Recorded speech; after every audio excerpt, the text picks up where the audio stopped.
After the suspect ran out of the bank, he went through the ATM area, and that's where the blind spot started. No more security footage, but they do know he ran through this back alley behind an auto body shop, and you can see fresh tire marks here in the grass. Bowling Green police say the injury is non-life threatening, and at this point we're trying to clear some things up and find out exactly how injured the driver is. But you can see all the way down there, the car slid quite a good ways, still sitting in the river because with these weather conditions, really no crews have any time or capability to get the car out. Multiple eyewitnesses tell me they could see it from over 10 miles away.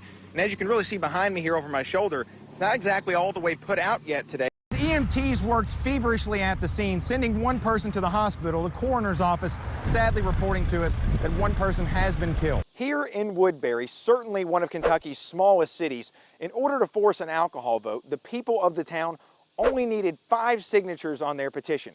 And when push finally came to shove, they were actually nearly able to double that with 9 signatures. Now, the numbers may seem small, but the effect on the county could be huge. After an hour-long trek, finally, we're inside the Sunset Dome. You can tell this room is extremely immense. Our lights do not do it justice. And instead, they left her there to die. So that was January 31st, guys. She was able to recover from that, moving here to Bowling Green, Warren County, and less than 6 months later, shot inside of the home she was renting and killed. How proud are you of how far this football team has come? My freshman year on the campus of WKU, we didn't win a single game, and a meteoric rise, really. Yeah. That's okay. I came for an education, right? So right. It was great, though, to see the team do so well last year.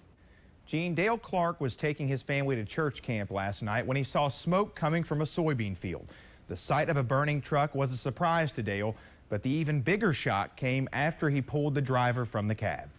A Barron County cemetery nearly adds another headstone when a truck erupts into flames across the highway. Every glass in the truck, I think, was broke out. James Jolly's truck overturned just before 8 p.m. That worked.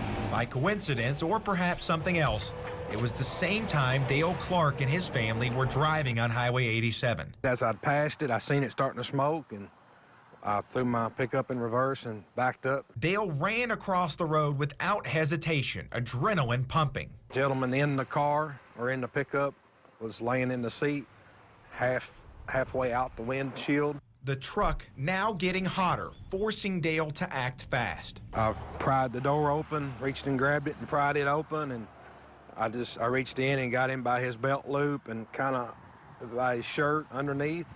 After flipping several times, Jolly's truck ended up in this soybean field about 20 feet behind me. Today, his clothes still lay here in the dirt, pants tattered with burn marks, his shoes nearly melted.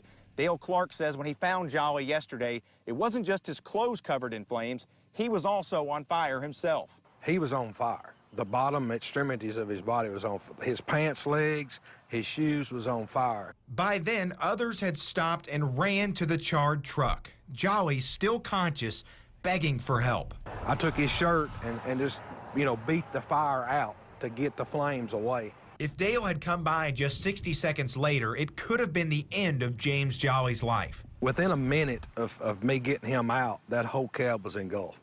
Dale finally had time to catch his breath. That is, until a volunteer firefighter told him something that took it away. He says, that's the guy that had just robbed the dollar store.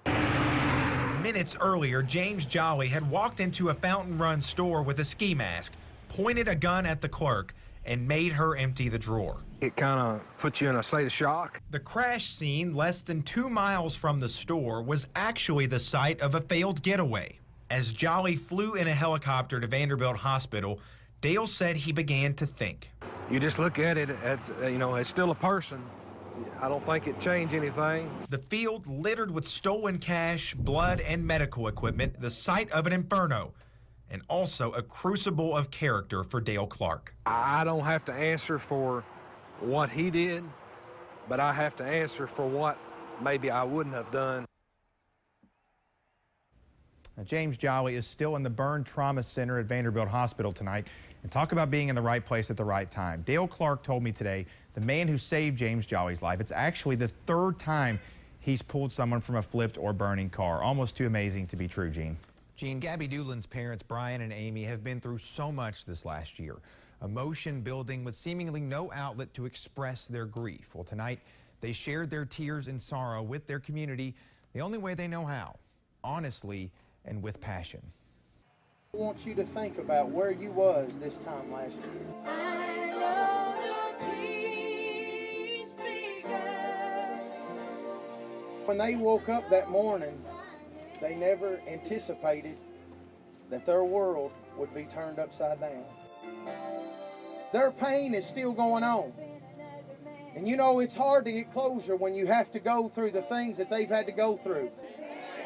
They said it every day after she passed away in class. There wasn't a day gone by they didn't remember Gabby. You gonna go with the Doolins tonight? Amen. This has been the hardest time I could never imagine going through something like this. You think this mom and daddy didn't love that baby girl? These are two of the best parents that I have ever met in my life. It's selfish in me, but I'd love to have her back, Chuck. I love her with all my heart. I want to thank y'all for loving me this last year. Y'all don't know how much it meant for me to come in and get the hugs and the I love yous. In this moment of silence, and I want you to think about Gabby. Everybody that's here, I don't care where you're from, Monroe County, Barron County, I want you all to know we love y'all. We love y'all. Evil may have come to Scottsville, Kentucky, but it will find no rest here. She got a home in heaven, and Yes, I'm amen. so thankful Yes, amen. that one of these days I'm going to go home and see my Yes, baby amen. again. Gabby's birthday is just after Christmas. The holidays will certainly be a tough time, as you can tell. It was proven tonight that they will have support. Days of sadness, hours of mistrust, and a moment she'll never forget. But it's her daughter's last few seconds that has Angie Ponce in tears tonight. Confused by anger, she's continuing to focus on what brings her the most joy, her baby girl. I thought about her last moments, and if she suffered, it's something, I don't know if I'm prepared for. A month of fear and despair. It's been a nightmare that I can't wake up from. Realizing her daughter has been taken from her. It just hit me one day, I wanted to call her and talk to her, and I couldn't. A tide of emotions continuing to pull on Angie Ponce as she comes to grips with the murder of her 22-year-old child, Kristen Edwards. It's very caring and sweet. It's very sad that someone could have done this to her. Remembering her ability to make people laugh, now able to see the man who took her smile away from the world. The fact that he was the last one that seen her alive, and we didn't get to hug her goodbye or, tell her we loved her, and just a lot of anger, Clark Smith was arrested yesterday after being taken from his apartment by Kentucky State Police in Cave City, nearly 1 month after Kristen's body was found in the Green River. Until that point, it had been 27 days since she was discovered with no arrest, making Angie question everything about her small town of around 2,000 people. Even at the funeral, I was wondering if anybody that knew anything or even the person who did that could have been there. But when the arrest was made, it shocked Angie beyond her imagination. Did you kill Kristen Edwards? The man accused of killing her daughter lived right next door to her grandmother. Knowing that there's a monster out there and someone that has the capability of doing that to someone so sweet. Seeing his face is tough, but wondering why may be worse. He has to live with the fact that he took a precious, precious woman from her children, her mother and father, her brothers and sisters. He has to think about that every day, and there's no escaping that, just like there's no escaping our loss. 2 toddlers without their mother, friends without their companion, but most of all, a mom trying to fill an endless void for the rest of her life. I would say how much I love her and miss her. That Melanie and Mason are going to be fine. That we're going to tell them all about her and how much she loved them. And that I'm very proud of who she became. And I will not let her life be in vain. Now, Clark Smith is also charged with abuse of a corpse on top of murder after Kristen's body was found inside a tote bag in the Green River on July 23rd. He'll face a judge for the first time on Monday. Kristen's mother still hasn't decided whether or not she'll attend that hearing.